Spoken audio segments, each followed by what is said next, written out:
Actually আমি রাতের বেলায় সিকাটা বানিয়েছি ম্যাক্রামের সিকা খুব সহজ পদ্ধতিতে স্কোয়ার নট সিঙ্গেল হিচ নট ব্যবহার করে এই নটগুলো ব্যবহার করে আমি এই সিক্কাটা তৈরি করেছি। এই সিক্কার জন্য আপনার 3 মিটার পরিমাণ লাগবে, কর্ড লাগবে এবং সেই কর্ডটা 3 mm হতে হবে।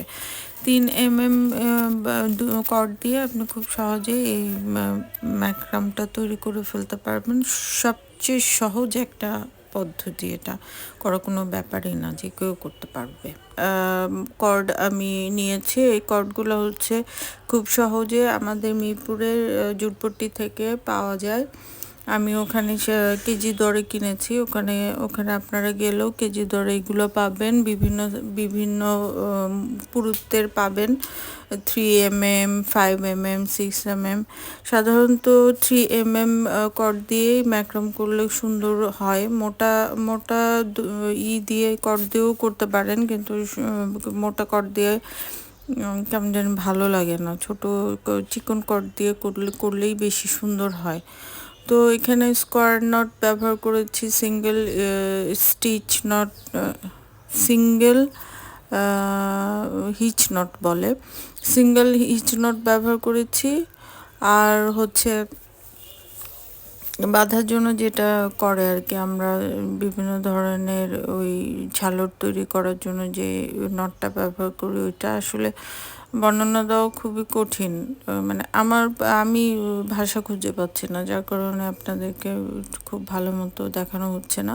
আর টিউটোরিয়ালগুলো আসলে পরে আমি দেখাবো আস্তে আস্তে। আমি এখনো শিখছি এগুলার, মানে ম্যাক্রাম তৈরি করা খুব মানে জটিল কিছু না, খুব সহজে এটা তৈরি করা যায়। কিছু নট যদি আপনি জানেন, আপনার মতো করে তৈরি করে নিতে পারবেন। কিন্তু সমস্যা হচ্ছে যে ওই নটগুলা কোনটার সাথে কোনটা মানে অ্যারেঞ্জ করলে আপনি একটা একটা ফুল তৈরি করতে পারবেন, একটা পাতা তৈরি করতে পারবেন। এগুলো এগুলোর জন্য কিছু শেখার দরকার থাকে। প্রত্যেকটা জিনিসেরই কিন্তু গ্রামার থাকে। আমরা মানে গ্রামার বলতে আপনাদের কাছে মনে হতে পারে যে এটা কি বললাম আর কি, গ্রামার কিন্তু থাকে। ইয়েতে সূত্র বা গ্রামার কোনো কিছু তৈরি করার জন্য আপনাকে বেসিক কিছু জিনিস জানতে হবে। সেই জিনিসগুলো যদি আপনার নখদর্পণে চলে আসে, তাহলে কিন্তু আপনি সেই জিনিসটার বিভিন্ন ডিজাইনে রূপ নিতে পারবেন। মানে আমার কাছে এত অবাক লাগে যখন আমি দেখেছি যে ম্যাক্রাম দিয়ে ওই ফুল বানানো, পাতা বানানো, তারপর ওই ফুলেরও আবার বিভিন্ন ধরনের ক্যাটাগরি আছে, মানে বিভিন্ন শেপ আছে। অবাক লাগে। সবচেয়ে বড় কথা, আপনি এই ফুল দিয়ে আপনি কিন্তু ওই শিলফুলের আকৃতিও করতে পারবেন, গোলাপ আকৃতিও করতে পারবেন। মানে কি যে অদ্ভুত লাগে যখন এই জিনিসগুলা বানানো হয়ে যায়, দেখতে অ্যারেঞ্জ করে বানানো হয়ে যায়, তখন দেখতে খুব ভালো লাগে। আর গোলাপটাকে বানানো কিন্তু খুব একটা কঠিন না। আপনার জাস্ট মানে ডিজাইন সেন্সটা যদি থাকে, একটার সাথে একটা মিলানোর একটা ডিজাইন সেন্স সবারই থাকে।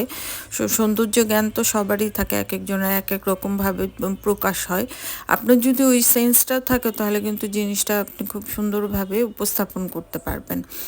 মোট কথা হচ্ছে, আপনাকে বেসিক কিছু জিনিস যদি আপনি শিখে যান এবং সেটাকে যদি অ্যাপ্লাই করার মতো অ্যাবিলিটি আপনার থাকে, তাহলে কিন্তু আপনি খুব সুন্দরভাবে ম্যাক্রাম দিয়ে বিভিন্ন জিনিস তৈরি করতে পারবেন। আমি আগেও ভিডিওতে বলেছি, আসলে চাইলে আপনি একটা চাদরও তৈরি করতে পারবেন। চাদর আসলে তৈরি করে কোনো লাভ নাই, কারণ এটা সারফেস খুব অমসৃণ থাকে, এটা ব্যবহার করা যাবে না, ডেকোরেশন পিস হিসেবে ব্যবহার করা যায়।